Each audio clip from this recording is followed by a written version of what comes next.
Ito guys, ang topic natin today is yung ating clutch cable, ano. Pag kayo nag-install ng clutch cable, no, gawin yung one way lang, kumbaga, no. Originally, ang clutch cable natin is maraming liko.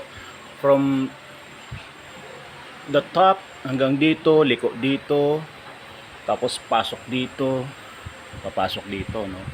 So marami siyang pagdadaanan. Tapos pagdating dito, liliko siya papunta dito, no. So ganito ako mag-install ng clutch cable para hindi ganun katigas ang kable ninyo, ano. Mula rito sa taas, huwag nyo ipasok dito, no. Diretso lang hanggang dito. I-shoot nyo siya rito sa open, ano na to, yung butas na to, no. Tapos saka nyo siya padiretsuhin hanggang dito. Ayan, no. So ayan ang pag-install ko ng clutch cable, no, para malambot siya